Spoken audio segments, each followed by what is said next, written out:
had a pretty good idea last night.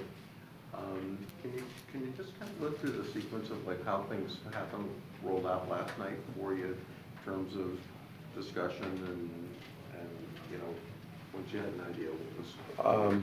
Well, and you're referring obviously to Connor. You know, Connor is he's injured in the game. The trainer tells me he's not returning.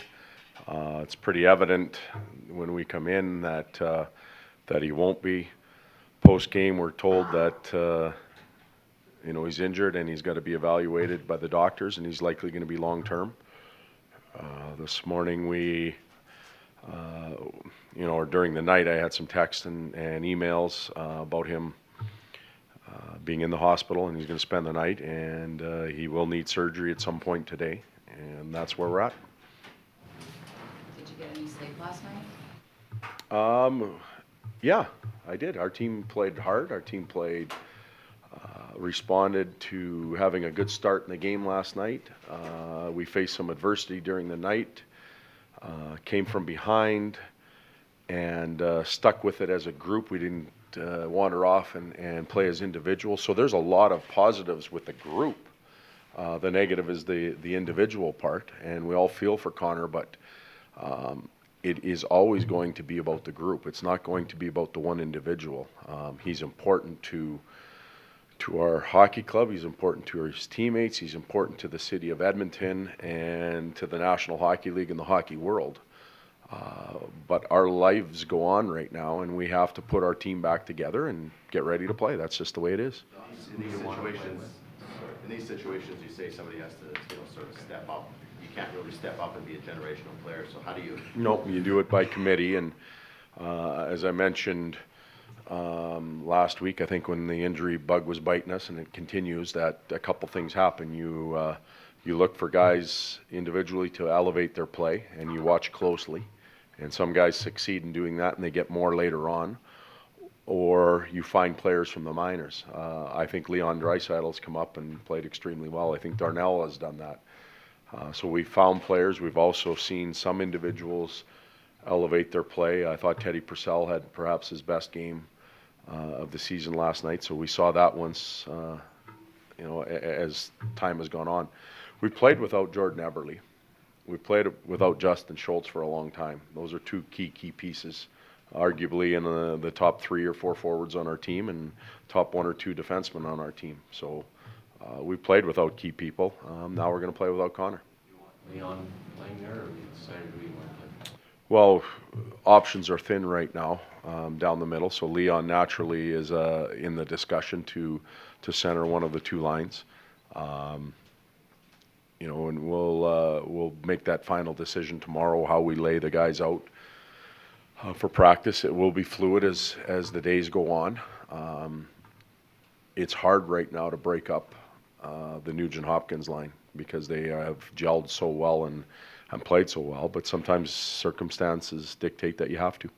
Jordan will be back at the weekend, so at least you can plug him in. Yeah, and we've got to get him up and running. He's been out for a month and a half now, so to expect him to come in and be at the top of his game, we'd love to have that.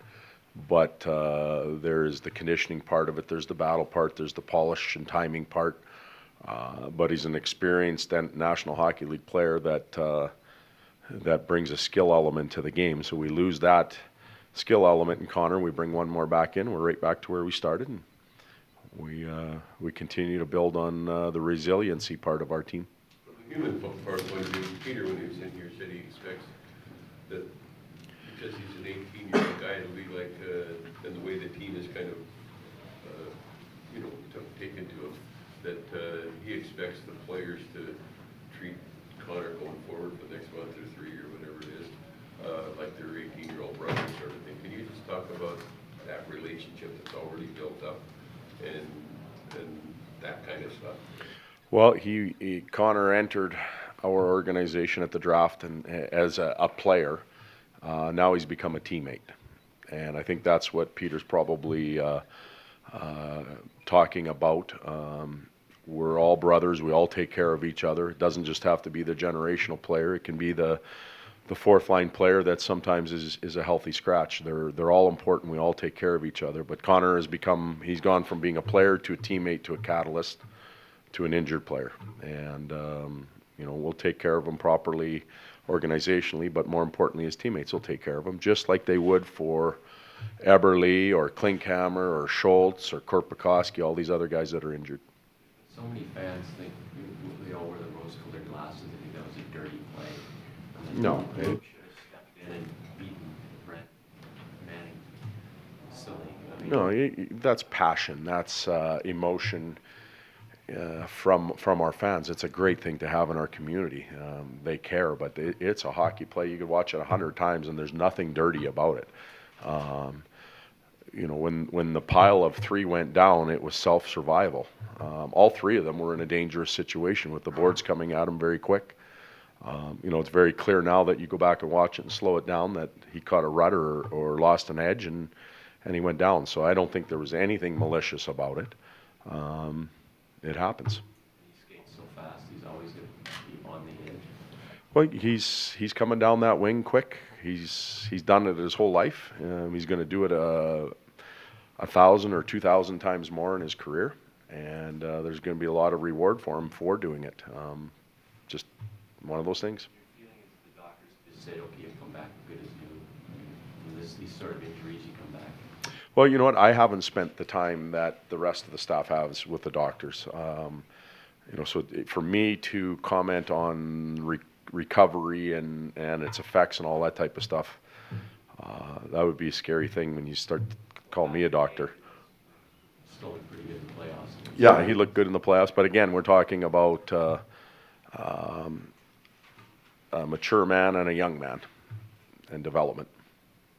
Todd, you've spoken here about trying to get this team not to fold their hand and cash their chips in when they see some adversity inside a hockey game. Is this the big picture version of that, and will you make that clear to them at some point between now and Friday night? I think it is. It is part of the big picture. Jordan Eberle against Phoenix or Arizona in exhibition. That's a hit. It's a big hit for our team. Justin Schultz, big hit for our team. And then there's others that are significant injury hits. We've been able to overcome that. Guys just step up and play. Do we win enough? We haven't done that yet. But the effort and the commitment level to each other has been fairly strong. I think we came back in the third period last night. For a win, that's not being talked about because of Connor's injury, but a lot of resiliency there and the ability to hold their hand a lot longer.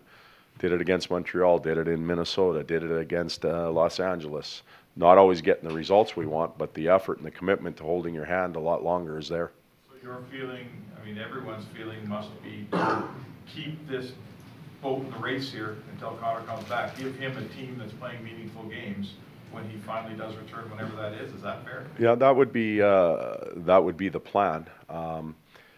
I would prefer, and I've heard the meaningful games in February, March, April. For our group right now, it's meaningful games right now. We can't get ahead of ourselves. Let's just play.